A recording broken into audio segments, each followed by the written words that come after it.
Hi friends, welcome to Aju's Kitchen.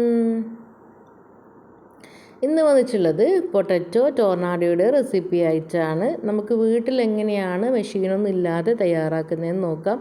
കുട്ടികൾക്കൊക്കെ ഇഷ്ടപ്പെടുന്ന വളരെ അടിപൊളി ഐറ്റമാണല്ലോ. അപ്പോൾ നമുക്ക് ഒട്ടും സമയം കളയാതെ തന്നെ വീഡിയോയിലോട്ട് പോകാം.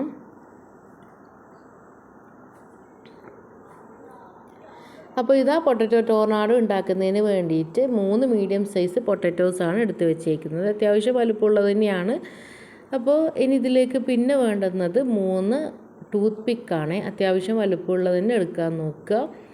ഇനി നമുക്ക് ഈ പൊട്ടറ്റോസൊക്കെ കഴുകിയിട്ട് തോലൊക്കെ കളഞ്ഞിട്ട് എടുക്കാം. അതിന് ശേഷമാണ് കട്ട് ചെയ്യേണ്ടത്. പിന്നെ നമുക്ക് മെഷീനിൽ ചെയ്യുന്ന അത്ര പെർഫെക്ഷൻ എന്തായാലും കിട്ടില്ല.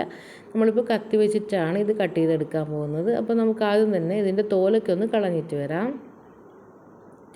തോലൊക്കെ കളഞ്ഞു കഴിഞ്ഞാൽ നമ്മൾ വെള്ളത്തിലാണ് ഇട്ട് വെക്കേണ്ടത്. അല്ലാന്നുണ്ടെങ്കിൽ വേഗത്തിൽ കളർ ചേഞ്ച് വരുന്നതായിരിക്കും. അപ്പം ഓരോന്നും കട്ട് ചെയ്തതിന് ശേഷം വെള്ളത്തിലേക്ക് ഇടാൻ ശ്രദ്ധിക്കണം.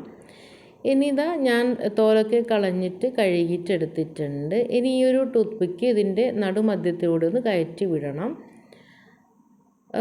കറക്റ്റ് നോക്കിയിട്ട് തന്നെ സെൻറ്ററിൽ തന്നെ ഇടാൻ നോക്കുക. അല്ലാന്നുണ്ടെങ്കിൽ നമുക്ക് കട്ട് ചെയ്യുമ്പോൾ കുറച്ച് പ്രയാസമായിരിക്കും. അപ്പോൾ ഇതാ ഈ ഒരു രീതിക്ക് വേണം ടൂത്ത് പിക്ക് കയറ്റാൻ വേണ്ടിയിട്ട്. കണ്ടില്ലേ, ഇതാ ഈ ഒരു രീതിക്ക് തന്നെ ചെയ്യാം. ഇനി നമുക്കിത് കട്ട് ചെയ്തെടുക്കാം.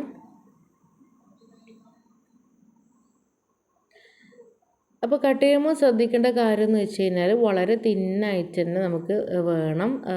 അപ്പം ഈ ഒരു കത്തി ഭാഗം ടൂത്ത് പിക്കുമായിട്ട് ടച്ച് ചെയ്യണം. ആ ഒരു രീതിക്ക് വേണം കട്ട് ചെയ്യാനായിട്ട്. അപ്പോൾ ഒന്നിന് പിറകെ ഒന്നായി കട്ട് ചെയ്യുക. നമ്മൾ സ്പ്രിങ് പോലെ വേണം ഇത് കട്ട് ചെയ്തെടുക്കാൻ വേണ്ടിയിട്ട്. അല്ലാന്നുണ്ടെങ്കിൽ ഓരോ പീസായിട്ട് കട്ടായി പോവും. അതൊന്ന് ശ്രദ്ധിക്കുക. അപ്പോൾ വളരെ ക്ഷമയോടുകൂടി തന്നെ ഇത് ചെയ്യണം. ശ്രദ്ധയൊക്കെ മാറാണ്ട് തന്നെ. എന്നാൽ മാത്രമേ നമുക്ക് ആ ഒരു തിന്നായിട്ട് കിട്ടൂ. ഒരുപാട് തിന്നായി കഴിഞ്ഞാൽ വേഗത്തിൽ പൊട്ടിപ്പോവും. എന്നാലും ഒരുപാട് കട്ടിയാവാനും പാടില്ല. ആ ഒരു രീതിക്ക് ഇതാ ഞാൻ മുഴുവനും കട്ട് ചെയ്തെടുത്തിട്ടുണ്ടോ. ഇത് ഈ രീതിക്കാണ് ഉണ്ടാവുക. ഇനി നമ്മൾ ടൂത്ത് പിക്കിൻ്റെ മേൽഭാഗത്തോട്ട് ഇതിങ്ങനെ വെച്ച് കൊടുക്കുക. എന്നിട്ട് അടിഭാഗത്തുനിന്ന് ഇങ്ങോട്ട് വലിച്ച് താഴോട്ടേക്ക് ആക്കുകയാണ് വേണ്ടത്. അപ്പം ഇങ്ങനെ ആക്കുമ്പം തന്നെ നമ്മൾ ശ്രദ്ധിച്ചിട്ട് വേണം താഴോട്ടേക്ക് ആക്കാൻ വേണ്ടി. ചെല്ലാന്നുണ്ടെങ്കിൽ പൊട്ടിപ്പോകും. അപ്പം വളരെ പതുക്കെ തന്നെ ചെയ്യാൻ നോക്കുക. കണ്ടില്ല, ഈ ഒരു രീതിക്ക് മുഴുവനാക്കുക. എന്നിട്ട് നമുക്ക് ഫസ്റ്റ് തന്നെ നോർമൽ ഫ്രൈ ആണ് ചെയ്തെടുക്കുന്നത്. ഒരുപാട് ഇൻഗ്രീഡിയൻസും കാര്യങ്ങളൊന്നും ചേർക്കാണ്ട് തന്നെ ഓയിൽ നന്നായിട്ട് ചൂടായി കഴിഞ്ഞാൽ നോർമൽ ഫ്രൈ ചെയ്തെടുക്കുക. 2 വശങ്ങളും മൊരിഞ്ഞ് കഴിഞ്ഞാൽ നമുക്ക് എടുക്കാവുന്നതാണ്. പിന്നെ ഇതിൻ്റെ മീതെ നമുക്ക് ഉപ്പും മുളക് പൊടിയൊക്കെ സ്പ്രെഡ് ചെയ്തിട്ട് കഴിക്കാം. അല്ലാന്നുണ്ടെങ്കിൽ മയോണൈസും ടൊമാറ്റോ കെച്ചപ്പും ചേർത്ത് കഴിക്കാവുന്നതാണ്.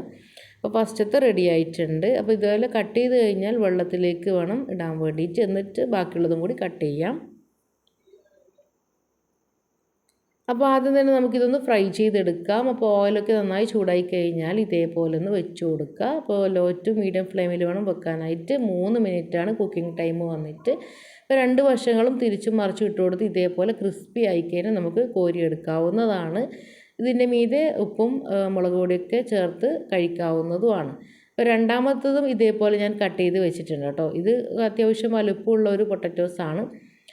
അപ്പോൾ ഇനി ഇത് ഒരു മിക്സിൽ ഡിപ്പ് ചെയ്തിട്ടാണ് ഞാൻ ഫ്രൈ ചെയ്തെടുക്കുന്നത്. അതിന് വേണ്ടിയിട്ട് ഇതാ 1/4 കപ്പ് കടലപ്പൊടിയാണ് എടുത്തേക്കുന്നത്. അതൊരു ബൗളിലേക്ക് ഇട്ട് കൊടുക്കുക. ഇനി ഇതിലേക്ക് 1/2 ടീസ്പൂൺ അടുത്ത് കാശ്മീരി ചില്ലിയാണ് എടുത്തേക്കുന്നത്. അതും കൂടി ചേർത്ത് കൊടുക്കുക. ഇനി ഒരു 1/4 ടീസ്പൂൺ അടുത്ത് തന്നെ മഞ്ഞൾപ്പൊടിയും കൂടി ചേർക്കുന്നുണ്ട്. അതേപോലെ ഒരു പിഞ്ച് അളവിൽ ഉപ്പും കൂടി ചേർത്ത് കൊടുക്കുക. എന്നിട്ട് മൊത്തത്തിൽ നന്നായിട്ടൊന്ന് മിക്സ് ചെയ്യുക. ഒരു 1/4 കപ്പ് വെള്ളം മാത്രം മതി ഇതൊന്ന് മിക്സ് ചെയ്യാൻ വേണ്ടിയിട്ട്. കുറേശ്ശെ ഒഴിച്ചിട്ട് മിക്സ് ചെയ്യാം. ഒരുപാട് ലൂസ് കൺസിസ്റ്റൻസി അല്ല അതിൻ്റെ കീഴെ നിൽക്കുന്നത്. ഒരുപാട് ടൈറ്റും ആകാനും പാടില്ല. ആ ഒരു രീതിക്ക് നമുക്ക് ഡിപ്പ് ചെയ്യാനോ അല്ലാന്നുണ്ടെങ്കിൽ സ്പ്രെഡ് ചെയ്യാനോ പാകത്തിലുള്ളത് മതി. അപ്പോൾ ഇതാ മൊത്തത്തിൽ നന്നായിട്ട് മിക്സ് ചെയ്തിട്ടുണ്ട്. ഇനി ഇതിലേക്ക് ഞാൻ ചേർക്കുന്നത് ഒരു തണ്ട് കറിവേപ്പില ചെറുതായിട്ട് കഷ്ണങ്ങളാക്കിയതും 2 അല്ലി വെളുത്തുള്ളി നുറുക്കിയതുമാണ്. അതും കൂടി ഇതിലേക്ക് ആഡ് ചെയ്ത് കൊടുക്കുക. എന്നിട്ട് മൊത്തത്തിൽ നന്നായിട്ട് മിക്സ് ചെയ്ത് യോജിപ്പിക്കുക. പ്രത്യേക ഒരു ടേസ്റ്റാണ് കേട്ടോ കറിവേപ്പിലയും ഈ ഒരു വെളുത്തുള്ളിയും കാര്യങ്ങളൊക്കെ ചേർക്കുന്നത് കൊണ്ട് തന്നെ.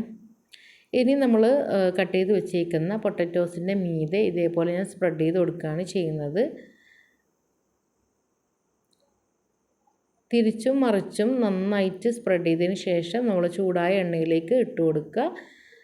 ശേഷം ലോ ടു മീഡിയം ഫ്ലെയിമിൽ തന്നെ വെച്ചിട്ട് നന്നായിട്ട് രണ്ട് വശങ്ങളും ക്രിസ്പ് ആകുന്നവരെ വെയിറ്റ് ചെയ്യുക. ഇത് ഈ ഒരു രീതിക്ക് തന്നെ നിങ്ങൾ ഇട്ട് കൊടുക്കുക. രണ്ട് സ്റ്റിക്കും പിടിച്ചിട്ട് ഇതേപോലെ ഇട്ട് കൊടുത്താൽ മാത്രം മതി. അപ്പോൾ എടുക്കുന്ന പാത്രം അതിനനുസരിച്ച് വീതിയുള്ളതായിരിക്കണം, അല്ലാന്നുണ്ടെങ്കിൽ നമുക്ക് ഇടാൻ കുറച്ച് പ്രയാസമായിരിക്കും. ഒരു വശം മൊരിഞ്ഞ് കഴിഞ്ഞാൽ നമ്മൾ തിരിച്ചിട്ട് കൊടുക്കുക. അപ്പോൾ രണ്ട് വശങ്ങളും നന്നായിട്ട് മൊരിയിച്ചെടുക്കണം, നല്ല ടേസ്റ്റ് ഉണ്ടാവും. പിന്നെ നമ്മൾ ആ ഒരു കറിവേപ്പിലയും വെളുത്തുള്ളിയുടെ ഒക്കെ ആ ഒരു ടേസ്റ്റ് നന്നായിട്ട് മുന്നിട്ട് നിൽക്കുന്നുണ്ട്, അതുകൊണ്ട് തന്നെ പ്രത്യേക ടേസ്റ്റ് തന്നെയാണ്. അങ്ങനെ ഇതും കൂടി റെഡി ആയിട്ടുണ്ട്. ഈ ഒരു രീതിക്ക് ചെയ്യുമ്പോഴാണ് ടേസ്റ്റ് കൂടുതൽ സാധാ നോർമൽ ഫ്രൈനെക്കാട്ടിയും എനിക്ക് തോന്നിയിട്ടുള്ളത്.